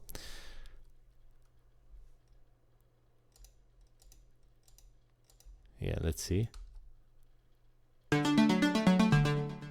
Okay, I kind of like this one, so let's double it up here.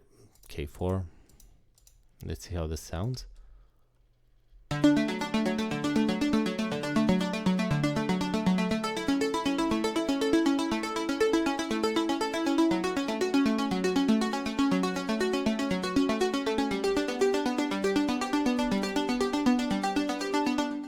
Okay, I really, really like how this sounds. Let's see it in the entirety of the mix.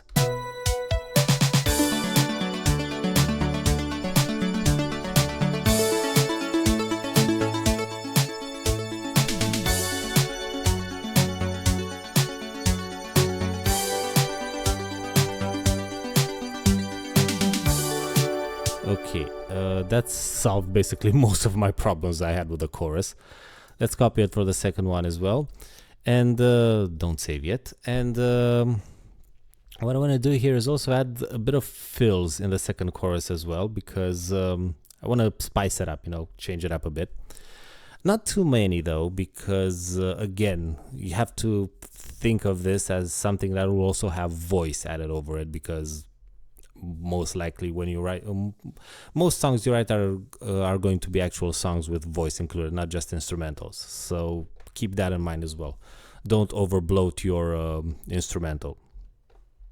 Yeah, cool. Let's add some ear candy to this lovely chorus of ours.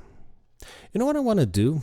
I'm gonna take a page out of like pop punk and stuff, and I want to add drone notes. A drone note is basically the same note that kind of repeats itself during certain sections. So let's do that. Let's add a synth here. Let's call it drone notes. And let's change this lovely neutral gray color to a much more interesting one.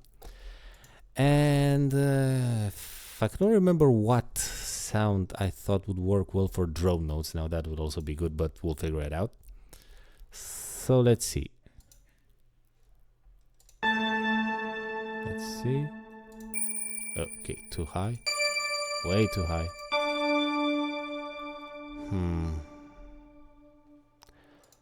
Let's polysynth again. Okay, polysynth it is. Let's see. Nope. I actually like the sound, but doesn't work for what I want.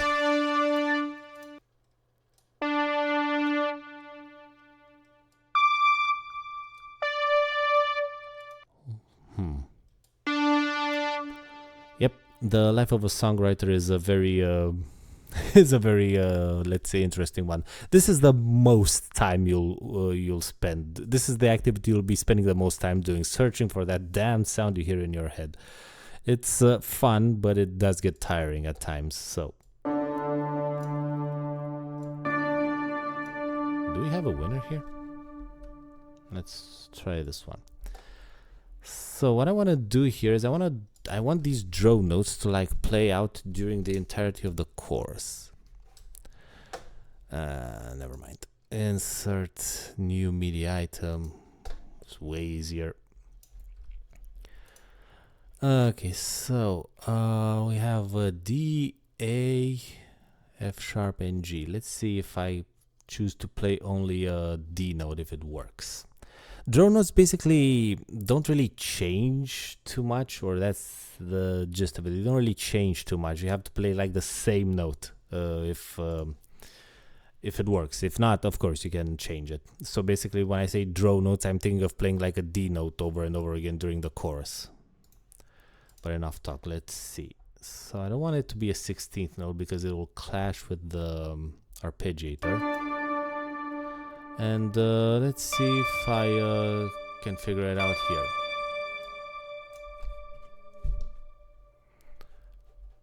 Okay, phone was ringing. Cool, let's see. So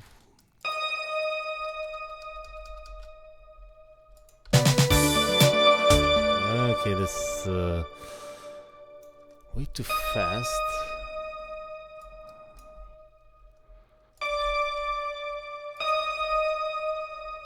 Let's see if I can do it as quarter notes if it works better.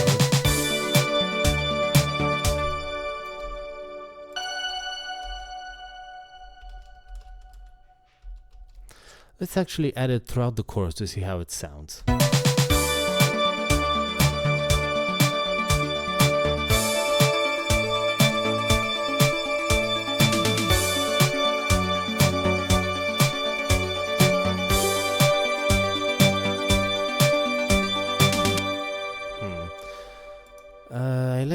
idea, but not the execution.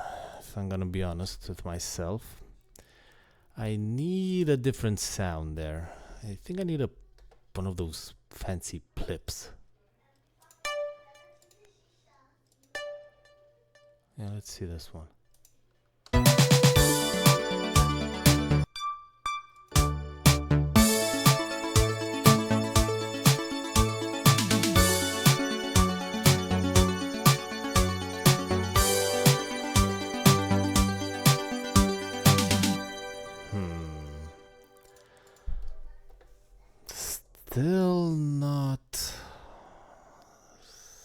Still not a fan. I'm getting closer though. So this one? I get where the name comes from. Axel F. You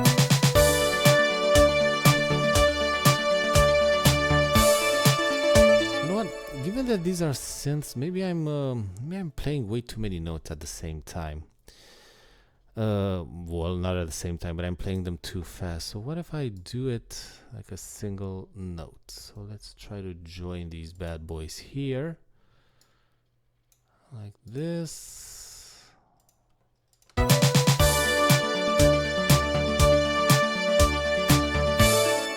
this is sounding way better already. Way better.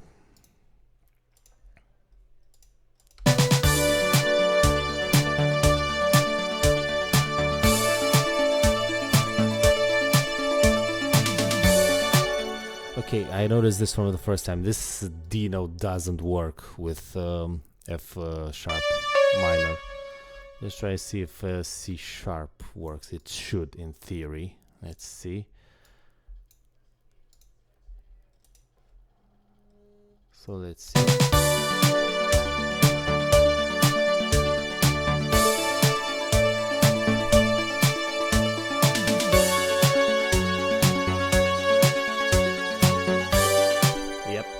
This works out like a charm.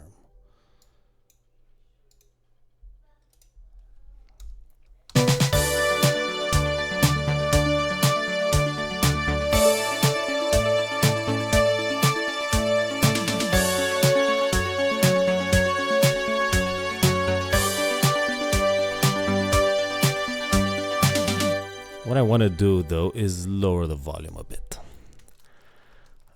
Like -7-ish, maybe.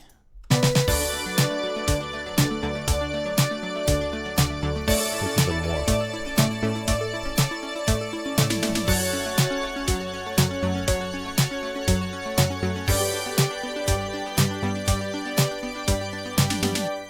Nice. Muscle memory. So let's try to figure out what we want to do during the bridge, because this is the last section of the song that I need to like finish. What I want to do here first things first, I want the drums and the bass to take a bit of a break. You know, the whole ebb and flow of the song, you want elements to either come in at certain points and exit at others. So what I want to do, let's start with just the synth, right? Let's insert a new yes, I am losing my mind. Let's insert a new MIDI item here. And how long do I want the bridge to last? Let's think. Do I want the chorus to change at 1 bar or at 2 bars? Want to slow this down a bit, right? So let's keep it cool. 2 bars per chord. So since I do this in multiples of 4, in that I have 4 chords per section, let's extend this to 5, 6, 7, 8. Cool. So both our sections before that started with a D major chord, so we really need to switch that up. I don't want to do a 5, 4, 1, 5. Or do I? Yeah, I mean, it worked for Ghost, so it could work for me. Let me think. What do I hear? What do I hear in my head?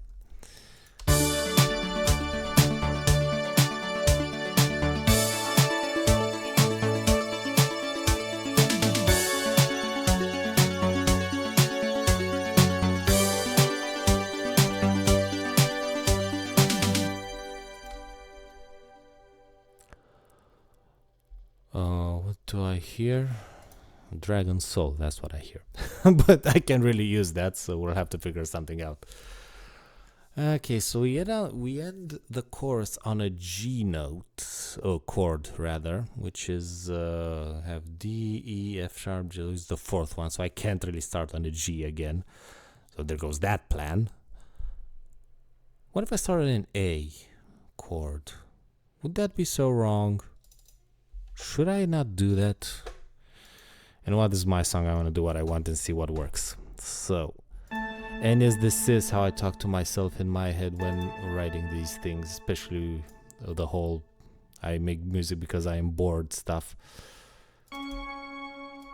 Okay, so let's see here. So we said we want this to last for 2 bars.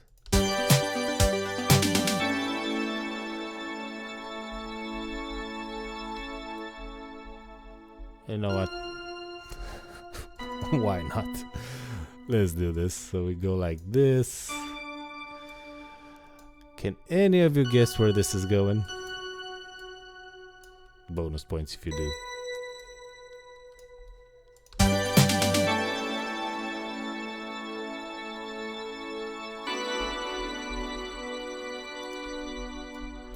Because you know what? If it's not broken, you don't need to fix it. You really don't need to fix what is not broken.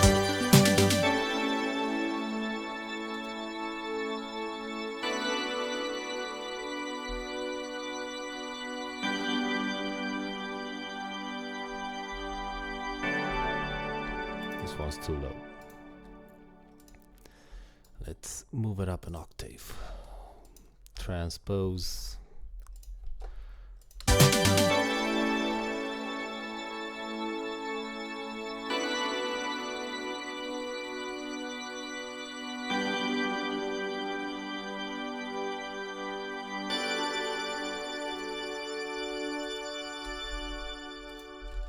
Cool. Let's copy this one again. And I don't really want to extend the bridge longer than repeating this section with some added things for 2 times. So basically the chord section is going to be that. But what I do want to do here is figure out how long the song is going to be if I also paste in the chorus here again. So I want to paste the chorus here. And it's a 2-minute and 2-second song. I'm gonna have an outro there, so yeah, it's a bit short, but you know what? It's gonna work. Nice. So we have the bridge section all but done here. What I want to happen in the second part is I want to reintroduce the drums, but in a way slower pattern. So we have insert new MIDI item here. We're gonna extend it for like so, and let's open in built-in MIDI editor and go like this. So I want it to be a halftime feel basically. So I want kick, pause, snare, pause. We'll fill it out later. Except for here where I want to do like this, because it leads back to the chorus. Nice. So let's add a bit of hi-hat action here, or crash cymbal rather first. Okay, let's add a... You'll see in a minute what I'm doing. Or rather here. So I want this to be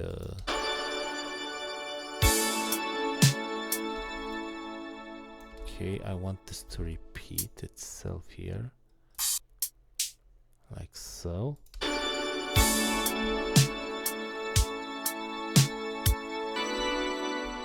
Oh, why is this kick? Oh, come on. Why is this kick here? What are you doing?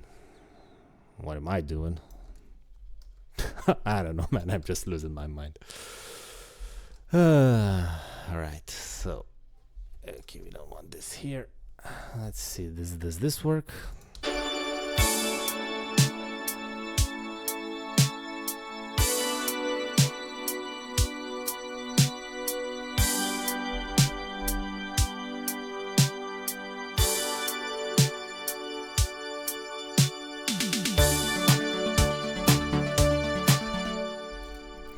Now, here's a question to ponder. Do I also want bass notes here? I don't want any other fills, but I think a bass or 2 or 3 might do wonders. Feels a bit empty in the low frequency part, low end part of the song. See, so we did a thing.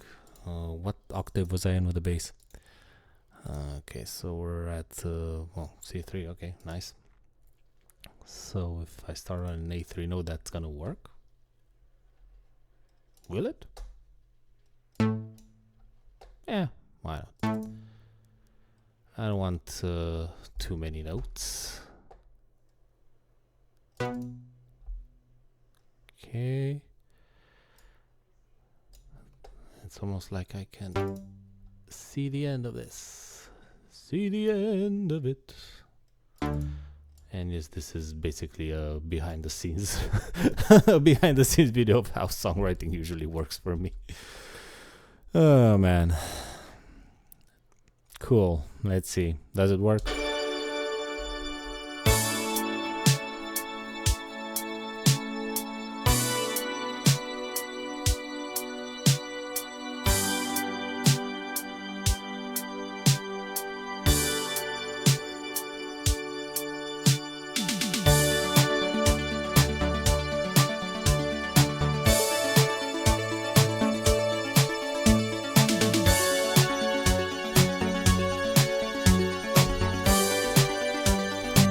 Yep, works, but I can hear something in my head.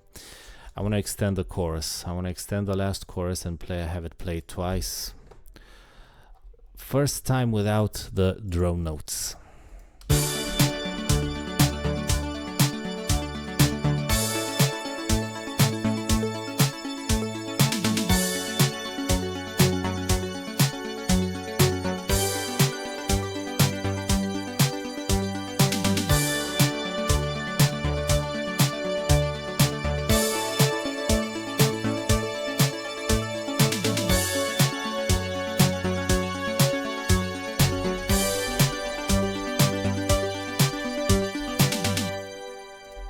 And let's finally end this full-on ending. None of that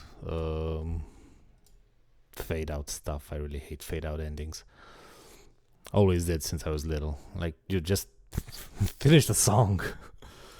I mean, I get why they work, but I'm not a fan of them. So let's end it with a good old-fashioned kick, snare. I don't know, snare. Let's see. Does this work? Cool. I suppose it does. No, let's actually extend these to 2 full bars.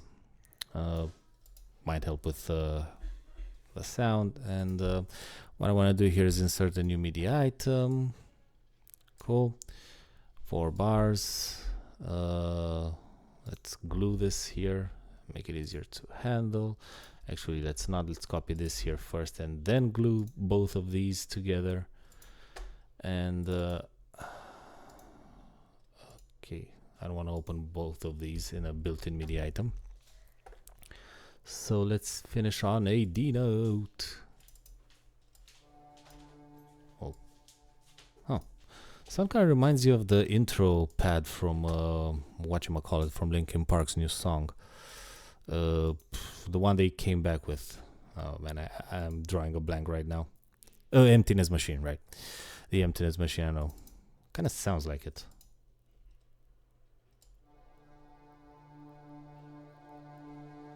A bit. I mean, yeah, the synth there is more arpeggiated and the stuff, but yeah. Okay, so let's add a D note here as the end note. Cool. Let's also add it here in the synth. Yeah, this is a tad boring, but bear with me. It's like the procedures after an F1 race. You need to weigh the car, weigh the driver, you know, stuff like that. Okay.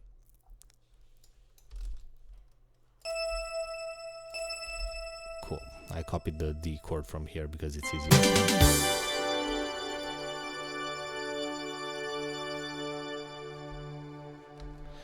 Okay, so let's actually extend this bad boy all the way to the end and create a nice little fade out on the master track. I'll show you in just a moment how to do that.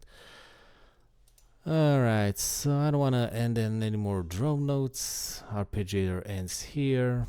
Yeah, I think that's it. So about the fade out, we have to go all the way up. Do I have a way to show the master track from one of the menus, or do I have to like use the whatchamacallit? Oh yeah, so in view you have master track or Control Alt M like this. You click on the master track here, you press on V on your keyboard, so you have the volume envelope.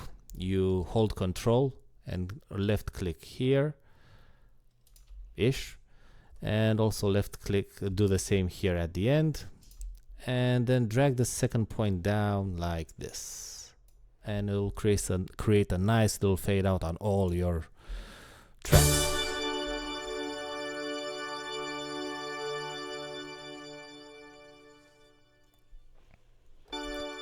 Yeah, don't mind that sound at the end. It doesn't get rendered. It just basically happens because the volume goes up after this point.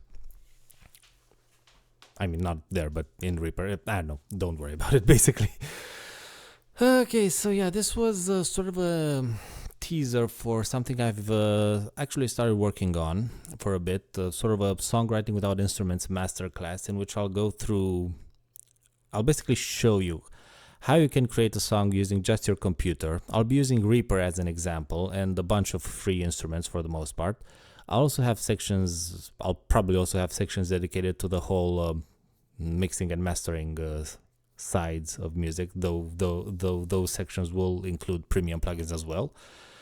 So yeah, I'll keep you posted on this, and I'll also think about other things to show you about music creation and songwriting. But yeah, that comes later.